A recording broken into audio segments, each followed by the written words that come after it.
오늘 시편 55편 16절에서 18절 그리고 22절 말씀을 가지고 주께서 구원하시리로다 라는 제목으로 우리 같이 하나님의 말씀을 나누고자 합니다. 영원히 이 세상을 살아가는 사람은 한 사람도 없습니다. 지난주 한 주간 저는 장례식이 또 2건이 나서 이 장례식에 참석하고 왔습니다. 그런데 예전보다 이 돌아가시는 나이가 훨씬 높아진 것 같긴 해요. 한 분은 85세고 한 분은 98세였어요. 예전보다 장수하긴 합니다. 그런데 우리가 예전보다 오래 산다고 하지만 언젠가는 우리는 다 이 세상을 떠나게 된다는 것이, 때가 되어 하나님이 부르시면요, 우리는 모든 것 다 두고 이 세상을 떠나갈 수밖에 없어요. 아무리 우리가 사랑하는 것, 아버지, 어머니, 남편, 부인, 자녀, 물질, 내 명예, 할 것 없이 모든 것을 다 두고 갈 수밖에 없습니다. 세상의 모든 사람도 마찬가지입니다. 우리를 다 떠나가게 되는 거예요. 그런데 우리 호흡이 닿는 그날까지 우리를 떠나시지도 아니하시고 우리를 지키시고 우리를 보호하시고 우리와 함께 하시는 분이 계시는데, 그분이 바로 살아계신 구세주 예수 그리스도시라는 것이, 예수님은요 절대로 우리를 포기하지 않으시고 우리를 떠나가지 않으시고 우리와 함께 하시는 분이시다라는 것이, 세상의 모든 사람이 나를 버린다고 할지라도 예수님 한 분은요 나를 붙들고 계시는 거예요. 나와 함께 하시고 나를 축복하여 주시는 것입니다. 예수님은요 절대로 우리를 떠나가지 않아요. 세상 사람들이 다 비방하고 떠나가도 예수님은 우리를 떠나가지 않으시고 우리를 지키시고 우리를 보호하신다라는 것이, 사랑하는 성도 여러분 한평생 그 예수님과 동행하여 하나님의 은혜로 살아가기를 주의 이름으로 축원합니다. 오늘 성경이 말하기 우리 첫 번째로 주님께 부르짖으라 라고 이야기하고 있어요. 기도라는 것은요 모든 문제 해결의 열쇠가 되는 것이, 기도하면 열립니다. 반대로 기도하지 않으면 열리지 않게 되는 것이, 그러므로 주님 앞에 우리가 엎드리는 것, 이것이 우리 삶의 최우선 되어야 되는 것이, 엎드리는 삶이 가장 우선 되어야 돼요. 나는 바빠서요, 내일 좀 하고요, 바빠서 이것 좀 하고요, 저것 좀 하고, 바쁘다 보니까 목사님 기도할 시간이 없네. 아니요, 최우선적으로 하는 거예요. 여러분 생각해 보세요. 여러분이 만약에 몸이 많이 아파요, 병원에 갔더니 암에 걸렸대요. 당신 얼마 살지 못한대요. 그런데 이 약을 먹으면 좀 사는 것이 늘어진대요. 그러면 여러분 다른 것 둘째 치고 그 약 먹는데 열심히 하지 않겠어요? 날마다 와서 주사를 맞으래요. 그러면 여러분 조금이라도 더 살려고 날마다 가서 주사 맞지 않겠어요? 나 바빠서 주사 맞지 못해요. 나 바빠서 약 먹지 못해요. 나 이것도 해야 되고 저것도 해야 되고 저것도 해야 돼요. 이렇게 말하는 사람은 아무도 없을 것이 마찬가지예요. 우리 삶의 최우선이 되어야 될 것이 뭐냐? 기도인데 많은 사람들은 그것을 놓쳐버리고 세상 가운데 빠져 인생을 살아가고 있다는 거예요. 그러니까 세상 가운데 허덕이고 세상 가운데 문제 가운데 빠져 살아갈 수밖에 없는 것이, 시편 55편 16절에는 나는 하나님께 부르짖으니 여호와께서 나를 구원하시리로다, 다윗이 이 말을 하고 있어요. 하나님께 부르짖었더니 하나님이 구원하시도다. 그러니까 부르짖지 않으면요 우리 삶 가운데 하나님의 구원이 임하지 않아요. 내 삶 가운데 문제가 해결되지 않아요. 부르짖어야 하나님이 우리를 구원하신다라는 것이, 고통과 문제 가운데 벗어나기 위해서는요 우리는 밤새도록 부르짖어야 돼요. 낮에도 부르짖어야 돼요. 아침에도 부르짖어야 돼요. 우리는 늘 이 부르짖는 삶을 살아가야 돼요. 다윗이 고난 가운데 탄식하며 기도하는 장면이 오늘 17절인데요. 저녁과 아침과 정오에 내가 근심하여 탄식하리니 여호와께서 내 소리를 들으시리로다. 할렐루야. 근심하고 탄식 가운데 하나님께 기도했더니 하나님이 내 기도를 들어주셨다라고 말하고 있어요. 사랑의 주님께서 우리의 기도에 귀 기울이고 계신다라는 거예요. 하나님 우리가 하는 얘기를 늘 기울여요. 여러분 보세요. 엄마는요, 아이가 저기서 무슨 소리를 해도 사실 아빠들은 잘 몰라요. 잘 안 들려요. 그런데 엄마들은 기가 막히게 아이가 저기서 살짝만 울어도 그 소리를 다 알아요. 무엇이 필요한가를 알고 아이에게 가요. 하나님은 그런 것 같아요. 우리에게 늘 귀 기울여 계셔서 하나님 우리가 무슨 말을 하는가를 다 알고 계신다. 그러니까 기도하기만 하면, 부르짖기만 하면 하나님이 준비해놓던 모든 것을 우리에게 내어주시고 우리 삶 가운데 축복이 임하게 하는 거예요. 그런데 기도하지 않으면요, 하나님이 준비해놓은 모든 것을 하나님이 주지 않아요. 하나님이 허락하지 않아요. 기도하지 않기 때문에. 기도하지 않는 자는요, 하나님의 축복이 임할 수가 없어요. 임해봐야 그 삶은 교만해질 수밖에 없기 때문에 하나님이 주고 싶어도 못 주는 거예요. 하나님은 늘 우리의 기도에 응답하시는 분이십니다. 감당할 수 없는 큰 환난, 그 고통이 다가올 때 우리는 주님께 기도해야 돼요. 내가 할 수 없기 때문에, 내가 노력해봐야 이것을 해결할 수 없기 때문에 이제는 내 선을 떠나서 하나님께 그것을 맡기는 자가 되어야 되는 거예요. 포기해버리지 말고 하나님께 기도함으로 하나님께 맡겨나가는 여러분의 삶이 되기를 주의 이름으로 축복합니다. 그러면 하나님이 문제를 해결하여 주신다는 거예요. 다윗은 고통이 얼마나 심했는지 자기가 죽을 것 같다라고 그는 고백해요. 오늘 55편 저 위쪽 올라가 4절로 한번 봅시다. 내 마음이 내 속에서 심히 아파하며 사망의 위험이 내게 이르렀더라. 사망의 위험이 내게 이르렀더라. 내가 하나님 죽을 것 같습니다. 내가 너무 힘듭니다. 지금 이렇게 기도하고 있는 거예요. 극한의 절망이 우리를 엄습해 왔다고 할지라도, 내가 죽을 것 같은 그 고통 가운데 내가 빠져 있다고 할지라도 우리가 포기해버려서는 안 돼요. 내가 할 수 없다고, 인간의 힘으로 할 수 없다고 그것을 놓아버려서는 안 돼요. 할 수 없기 때문에 할 수 있는 하나님께 맡기는 자가 되어야 되는 것이죠. 그러므로 여러분 낙심하지 말고 포기하지 말고 주저앉지 말고 오직 주님께 부르짖어 나가는 여러분의 삶이 다 되시기를 주의 이름으로 축복합니다. 기도하지 않으면 절대로 여러분의 문제가 해결되지 않아요. 하나님은 여러분을 기도하게 하기 위해서 어쩌면 그 고난이, 어쩌면 그 아픔이 여러분을 찾아오게 했는지도 몰라요. 때로는 그렇게 해서라도 하나님 우리의 기도하게 만드시기 때문이죠. 마치 이런 거 아닐까요? 아이가 사탕을 먹다 목에 걸렸어요. 가만히 놔두면 아이는 숨이 막혀서 죽습니다. 그럴 때 어떻게 됩니까? 아이를 들어서 배를 눌러서 튀어나오게 하던가 아니면 등을 세게 때려서 이 사탕이 튀어나오게 만들어야 되는 거예요. 하나님 우리에게 왜 고통을 주셨나? 그 고통을 생각하지 말고 그 고통 가운데 하나님이 우리를 더욱더 나은 삶으로 나아가게 하신다는 것을 생각하며 살아가는 우리가 되어야 될 줄로 믿습니다. 시편 88편 1절과 2절은 이런 말씀을 하고 있습니다. 여호와 내 구원의 하나님이여, 내가 주야로 주 앞에서 부르짖었사오니 나의 기도가 주 앞에 이르게 하시며 나의 부르짖음에 주의 귀를 기울여 주옵소서.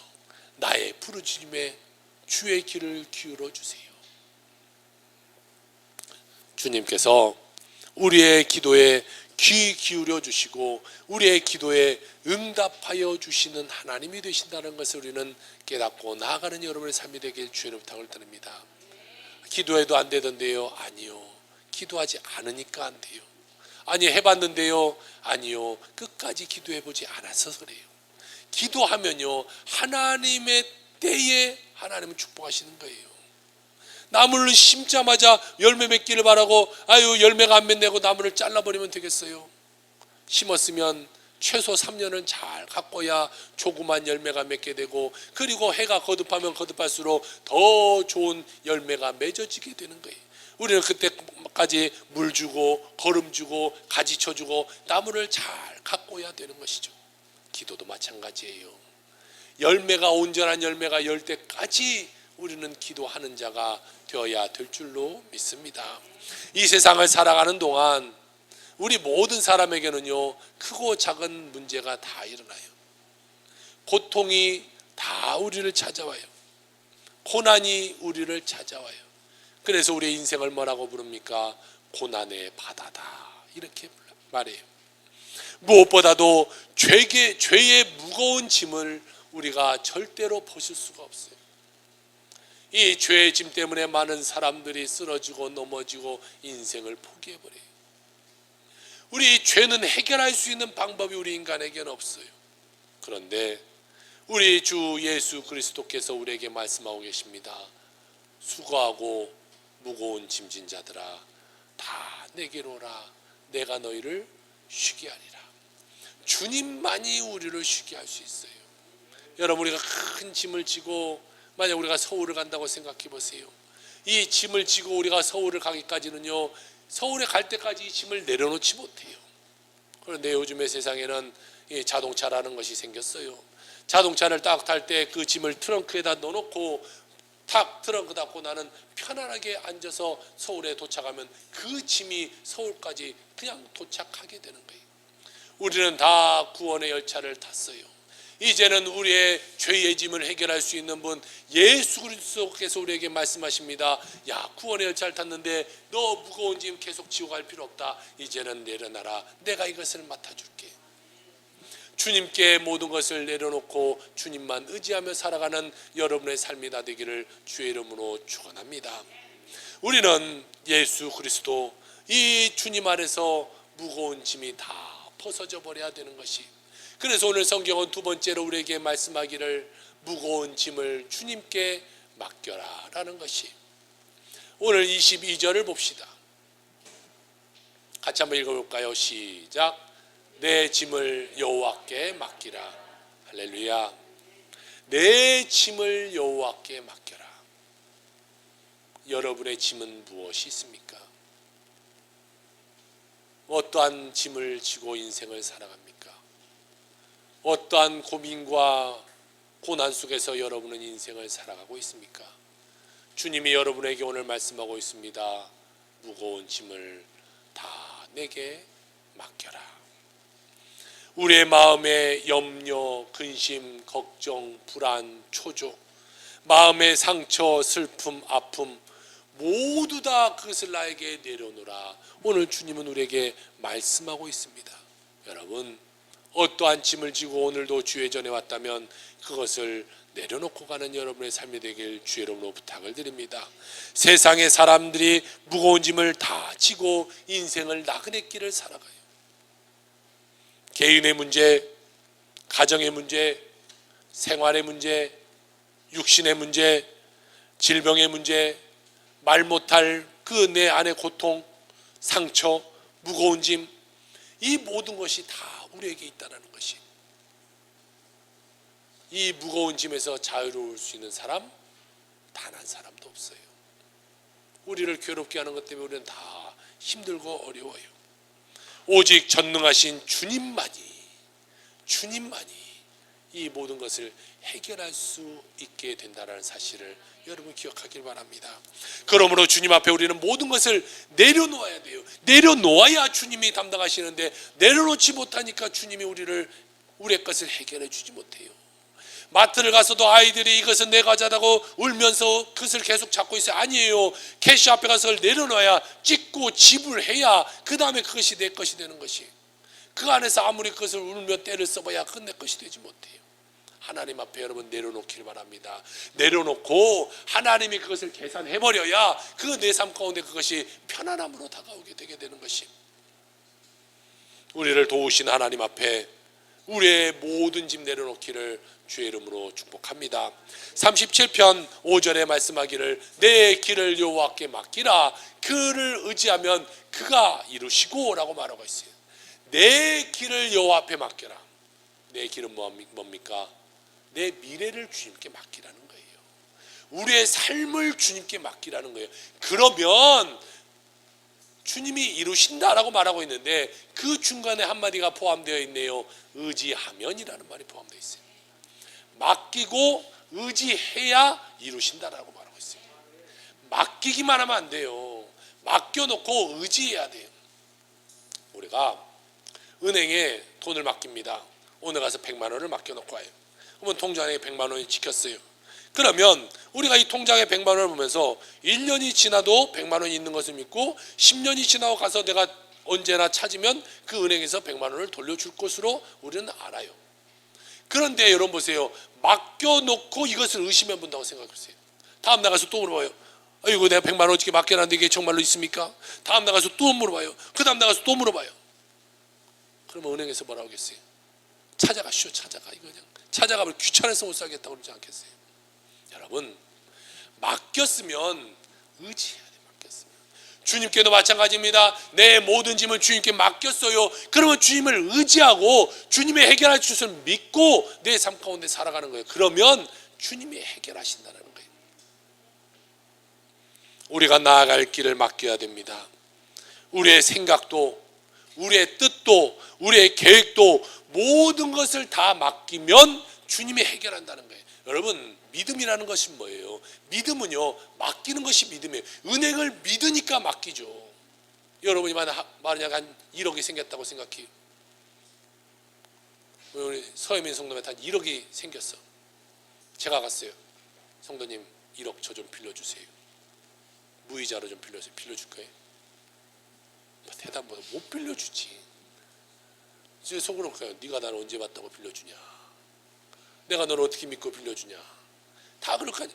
믿지 못하면 못 빌려줘요. 그런데 보세요. 내가 은행을 믿으니까 갖다 넣어놓는 거예요. 은행에 믿으니까 1억을 갖다 넣어놓을 거 아니에요. 그러면 이것에 대한 뭐 이자가 2% 뭐 3% 붙을 거야. 이것까지 계산해서 우리가 1년 뒤에 그만큼 나에게 줄 것을 믿는 거예요. 여러분 믿음은 맡기는 거예요. 그러니까 서혜민 성도는 아직 저를 못 믿는 거죠. 믿어야 되는 것이에요. 우리 전적으로 주님을 믿고 의지하면요 주님이 모든 것을 해결한다는 것이.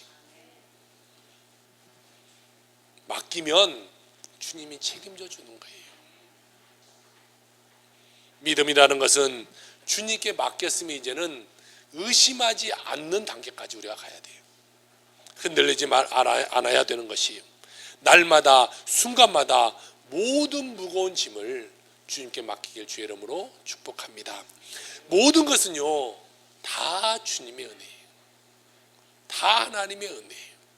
그래서 우리는 한평생 우리를 붙드시는 주님의 은혜를 체험하면서 우리의 인생을 살아가야 되는 것이. 예, 제가 교회를 개척하는 것도 다 하나님의 은혜예요. 제가 일동탄에 살 때입니다. 당시 이동탄은요 그냥 논과 밭 이런 시대예요. 제가 일동탄에 살면서 수지로 5년 넘게 6년 가까이를 이 부교육자로 다녔는데 하루는 용서고속도로를 딱 타고 출발하려고 하는데 하나님이 저에게 말씀하는 거예요. 병현아 이동탄을 위해서 기도해라. 내가 너를 거기서 이 교회를 개척해 할 것이니 기도해라. 그래서 저는 그날부터 기도합니다. 하나님 저 이동탄이 솔직히 어떻게 생겼는지도 모르고 어떻게 개발될지도 모르지만 하나님 그곳에 어느 곳에 세워질 그 교회를 위해서 기도합니다. 그리고 그 교회에 모일 성도들을 지금부터 기도합니다. 하나님 좋은 사람들 모이게 하시고 정말 하나님의 역사를 나타낼 수 있는 교회 되게 하여 주옵소서. 수지로 출근하면서 기도하고 또 돌아오면서 이동탄이 보이면 또 기도하고 그렇게 기도하기를 5년이 넘게 6년 가까이 기도를 하기 시작해요. 날마다 기도를 합니다. 그렇게 시간이 흐르고 한 2016년 이 새해를 맞이할 때가 됐어요. 한 집사님이 저를 찾아옵니다. 목사님 개척하신다면서요? 네, 기도하고 있습니다. 그러면 개척 통장 만드셨어요? 아니요, 뭐 개척 통장 안 만들었는데요. 제가 그때 엄청났어요. 아니 목사님 개척 통장도 안 만들고 무슨 개척을 하려고 그래요? 그럼 도대체 왜 혼내는 건지 모르겠어요. 아니 뭐가 있어야 통장을 만들어 놓고 넣을 거 아닙니까? 그래서 엄청 혼났어요. 빨리 가서 만드세요. 그래서 또 혼날까 싶어서 빨리 가서 만들었어요. 그분이 등치가 이만큼 큰 선생님. 무서워서 얼른 가서 만들었어요. 그리고 통장 만들어서 번호 알려주세요. 그러는 거예요. 그리고 번호를 알려줬어요. 며칠 흘렀을까요? 전화가 와요. 목사님 개척 첫 원금 보냈어요. 그거 툭 그래요. 다른 말도 없어요. 그리고 그 은행 가서 통장 그거 들고 가서 찍어서 봤더니 얼마가 찍혔냐면 3,130만 원이 찍혔어요. 여러분 별로 놀라지도 않잖아요. 그 이상 다 헌금해 보셨으니까. 야, 여러분 제 인생이요, 제 이름으로 된 통장에 1,000단위가 지켜본 건 처음이에요. 잘해야 교회에서 사례금 받는 거 200만 원이 전부였는데 200만 원 갖고 살고, 그런데 3,130만 원. 그래서 전화했어요. 집사님, 뭔 이렇게 돈을 많이 넣습니까? 아이, 목사님 오늘 생신이잖아요. 마지막 30만 원은 맛있는 거 사드시고 3,100만 원은 개처헌금이다. 그리고 그냥 툭 끊는 거예요. 그리고 30만 원 맛있는 거 사 먹었어요. 그리고 3,100만 원을 그분이 첫 헌금을 넣고요. 그 다음부터 남편 이름으로 몇백, 자기 어머니 이름으로 몇백, 또 뭐가 나왔다고 해서 또 갖다 놓고 또 갖다 놓고, 또 여기 계신 한 분이 또 몇천만 원 갖다 놓고. 그래서요, 기도가 한 6년 정도 쌓일 때 하나님이 교회를 계약하게 만들고 또 하나님이 공사를 시작하게 만들어요. 계약하고 공사하는 돈이 딱 떼어서 하고 있는데, 이제는 공사는 하고 있지만 교회에 이제 건물은 세워지고 인테리어는 했지만 안에 뭐 아무것도 없는 그런 상황이 될 거 아닙니까? 공사하고 있는 가운데 아는 집사님, 권사님들이 찾아와요. 목사님, 공사하고 계신다면서요. 뭐 필요한 거 없어요? 아, 여기는 에어컨이 필요할 것 같네요. 목사님, 제가 300만 원 벌 때 에어컨 사세요. 아, 강대상은 사셨어요? 아니, 안 사셨어요. 100만 원 헌금할 때 강대상 사세요. 십자가 하신다면서요? 아, 예, 십자가도 필요하죠. 아, 제가 또 100만 원 보낼 테니까 십자가 하세요. 의자는 있으세요? 아니, 의자도 아직 없는데요. 제가 의자 사세요. 몇 분만 원 보내드릴게. 그래서요, 여러분, 지금 저 십자가도 마찬가지, 강대상도 마찬가지고, 이 의자도 마찬가지고, 에어컨은 여기 오면서 팔아서 헌금해 뒀어요. 여기 에어컨이 있어서.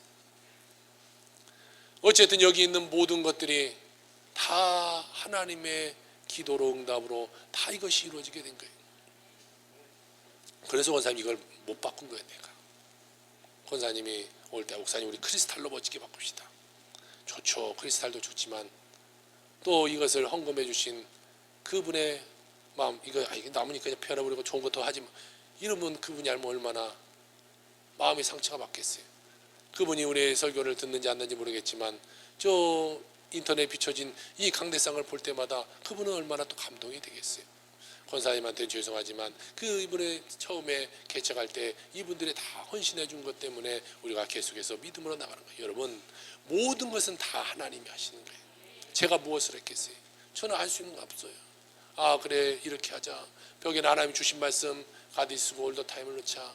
그리고 하나님 기도할 때, 야, 병현아, 십자가는 이렇게 해라. 제가 디자인 해가지고 저 십자가를 만들고, 또 기도할 때 하나님이 천장에 십자가를 넣어라. 십자가를 넣고, 이 옆에 이 나무색으로 있는 모양이 전에 이사 오기 전에는 반대예요. 전에는 이렇게 벌어진 손, 이제는 모아진 손. 하나님이 기도할 때, 야, 이 기도로 올려지는 그 기도를 해라 손. 또 이제는 기도하는 모양을 해라. 하나님이 주시는 것으로 저는 스케치하고 진행할 뿐이에요. 모든 것은 다 하나님이 하시는 거예요. 하나님이 모든 것을 다 붙여주는 거예요. 여러분, 우리 교회가 세워지는 것도 하나님의 은혜예요. 하나님이 도와주시 않으면요, 우리가 솔직히 어떻게 이렇게 성전에서 예배드릴 수 있겠어요? 제가 무슨 돈이 있어서 이런 성전을 이끌어갈 수 있겠어요? 그리고 이 코로나 시대에 어렵고 힘든 가운데 어떻게 교회가 유지해 갈 수 있겠어요? 다 하나님의 은혜, 하나님의 은혜. 정말로요, 우리 교회가 한 해 한 해 살아가는 것이 너무나 하나님의 은혜. 매년 하나님이요, 우리 재정을 부어주시는데 매년 20%씩 이 재정이 성장해 가고 있어요. 아니, 코로나 시대에 어떻게 그럴 수가 있어요? 사람들 훨씬 더 안 나오는데 어떻게 그럴 수 있어요? 여러분, 정말 말도 되지 않게 하나님이 채워줘 가는 것을 느끼면서 살아가는 거예요. 여러분, 여러분도 그런 삶을 살아가길 주의 부탁을 드립니다. 기도하면 하나님이 하시는 거예요. 제가 말씀드렸잖아요. 제 아픔, 강성 척추염 가운데 낫는 거 기도해서 낫는 것이고, 개척해서 이런 교회를 해가고 있는 것 하나님이 하신 것이고, 여러분, 모든 것은 기도하고 기도에 응답되면 하나님이 하시는 거예요. 여러분, 오직 하나님만 의지하고 기도하며 살아가는 여러분의 삶이 다 되시기를 주의 이름으로 축복합니다. 세 번째로 오늘 우리에게 말씀하고 있는 것은요, 우리를 붙드시는 하나님이라는 거예요. 시편 55편 22절입니다. 그가 너를 붙드시고. 절망하며 좌절하며 쓰러지는 순간마다 주님이 붙들어 주시고 넘어져도 다시 일으켜 세워주는 거예요. 날마다 일으켜 세워주는 주님의 은혜를 체험하는 여러분 되길 주의 이름으로 축원합니다. 시편 60편 1절과 2절은 이런 말씀을 하고 있습니다. 나의 영혼이 잠잠히 하나님만 바라며 나의 구원이 그에게서 나오는도다. 오직 그만이 나의 반석이시요 나의 구원이시요 나의 요새시오니 내가 크게 흔들리지 아니하리로다. 우리 모두가 다 암송할 정도로 유명할 시편 60편 1절과 2절의 말씀이에요. 이 성경은 뭐라고 말합니까? 잠잠히 하나님만 바라봐라라고 말하고 있어요. 잠잠하라라는 것은 뭐예요? 입 다물고 불평하지 말고 원망하지 말고 부정적인 말 하지 말고 오직 잠잠히 주님만 바라보라. 다시 말해 믿음의 손을 들고 기도하라라는 것이 하나님만 바라봐라. 뭐 이래서 안 되네 저래서 안 되네 병원 갔더니 내가 말기라네 어쩌라네 내가 이런 문제가 있다네 저런 문제가 있다네 회사에서 내 삶이 이러고 지금 세상이 이렇게 돌아가고 어쩌고. 여러분 다른 거 이야기하지 말고 하나님만 바라보며 살아가는 여러분의 삶이 되길 주의 부탁을 드립니다. 하나님만 바라보고 하나님께 맡기면 하나님이 해결하시는 거예요. 주님만이 나의 구원이시고 주님만이 나의 반석이시며 주님만이 나의 요새 되시며 모든 절망 가운데서 우리를 건져주시고 우리를 위대한 승리자의 삶으로 살아가도록 만들어 주신다라는 것이 시시때때로 어려움을 당할 때마다 주님 앞에 우리의 마음을 토하고 기도하여 응답받는 여러분의 삶이 다 되시기를 주의 이름으로 축원합니다. 잠언 3장 5절 6절은 이런 말씀을 하고 있습니다. 우리 다 같이 한 목소리 한번 고백해 봅시다. 시작. 너는 마음을 다하여 여호와를 신뢰하고 내 명철을 의지하지 말라. 너는 범사의 그를 인정하라. 그리하면 내 길을 지도하시리로다. 아멘. 범사의 그를 인정하면 하나님께서 우리를 인도하신다는 것이. 여러분 내가 주님께 나와서 의지하는 것만 의지하지 말고 여러분이 붙들고 있는 모든 것을 가지고 주님께 의지하며 나가길 주의 부탁을 드립니다. 여러분의 자녀의 문제를 가지고 주님께 의지하며 나가길 바라고 물질의 문제를 가지고 주님께 의지하며 나가길 바라고 직장의 문제 또 사업의 문제 여러분 모든 문제를 가지고 주님을 의지하며 나가는 여러분의 삶이 되길 주의 부탁을 드립니다. 하나님은 못하신 일이 없어요. 나는 못하지만 내 생각은 안 되지만 하나님은 하신다는 것이. 그러므로 하나님을 의지하며 살아가는 여러분의 삶이 되길 주의 이름으로 축복합니다.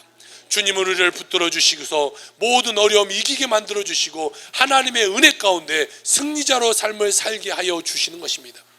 너무 감사한 것은요 우리는 죄 가운데 태어나서 죄 가운데 죽을 수밖에 없는 죄덩어리였어요. 그런데 하나님이 우리를 부르시고 하나님이 우리를 칭의하시고 우리를 구원하여 주시고 하나님의 뜻 가운데 살 수 있도록 성화의 삶을 살도록 우리를 만들어 주셨다는 것이 하나님의 자녀가 되게 만들어 주셨다는 것이 우리의 일생을 하나님의 축복의 일생으로 이끌어 주고 계신다라는 것이죠. 오직 하나님께 인정받는 의의 사람들 다 되길 바랍니다.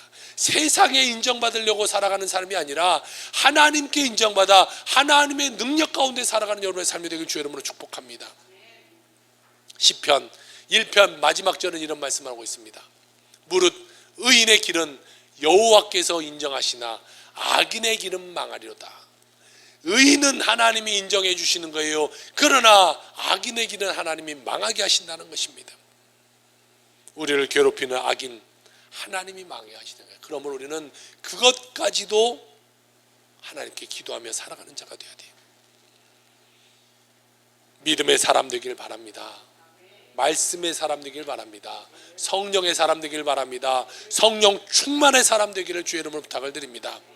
기도와 말씀과 성령 충만해서 큰 믿음 사람으로 전진하고 또 전진해서 하나님께서 인정받고 높여주고 하나님께 존경받는 모든 사람에게도 존경받는 그런 여러분의 인생이 되길 주의 이름으로 축원합니다. 구두 판매원에서 19세기 유명한 부흥사가 되었던 이 무디 선생님의 이야기를 하고 오늘 설교를 마치려고 해요. 이 무디 선생님은 1837년 미국 매사추세츠 노스필드라고 하는 아주 자그마한 마을 가난한 가정에서 태어납니다. 9남매 중에 6째로 태어나요. 그런데 그의 나이 4살 때 아버지가 돌아가세요. 그리고 어머니를 도와 그는 이제 일을 할 수밖에 없는 상황에 처해요. 초등학교 5학년 그것에 중퇴하고 이제는 일을 할 수밖에 없는 상황이 됩니다. 그래서 공부를 더 이상 하지 못해요. 그런데 여러분 보세요. 그 초등학교 5학년 아이 누가 일을 시켜주겠어요? 그런데 보스턴에 있던 삼촌이 무디야 너 우리 구두가게 와서 일해라. 그래서 삼촌에 일을 시켜줘서 이 보스턴으로 가서 이제 구두가게 가서 그 아이가 구두 파는 일을 하기 시작해.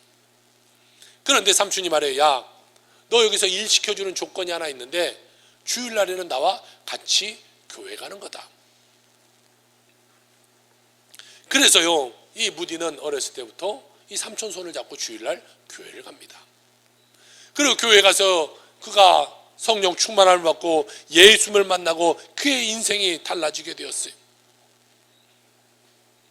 아주 성실하게 일해서 모든 사람에게 칭찬받는 직원이 됐고요. 19살 때 이제 시카고에 있는 한 구두가게에서 우리 구두가게 와서 이제 일을 하세요 라고 해서 스카웃 되어서 이제 시카고로 가게 됩니다. 그런 교회에 가서 내가 이제 여기서 교회학교를 제가 잘 가르쳐 보도록 하겠습니다. 교회학교 봉사를 하겠습니다 라고 말해요. 그리고 그 교회학교를 갔는데 아이가 한 명도 없는 거예요. 아니 가서 봉사를 해야 되는데 아이가 하나도 없어요. 그러니까 이 무디가 나가서요 길에서 그냥 놀고 있는 아이 16명을 데리고 와요. 그리고 거기서 교회학교를 시작해요. 그리고 몇 년이 지나지 않아서 그 16명이요 1,500명이 되게 됩니다. 여러분 우리 교회도 그런 훌륭한 교사들이 나오길 부탁을 드립니다. 이 무디는 그 후에 판매원을 내려놔요. 나는 이제 평신도 사역자로서 하나님을 전하는 삶을 살겠다. 그래서 그가요 가는 곳마다 말씀을 전하는데요 성령의 역사가 막 일어나기 시작해요. 부흥이 일어나기 시작해요. 그는 정식으로 신학을 배우지도 않았어요. 교육이라고 하는 것은 초등학교 5학년이 전부입니다. 그런데 그가 가는 곳곳마다 그 부흥이 일어나요. 그런데 또 한편으로는 그를 시기하는 사람도 있어요. 아니 공부도 배우지 못한 사람이 초등학교 5학년 나온 사람이 문법도 다 틀리고 말도 저렇게 어눌하게 하고 고급 단어도 쓰지 못한 저 사람이 무슨 말을 전해? 무슨 하나님의 말씀을 전해?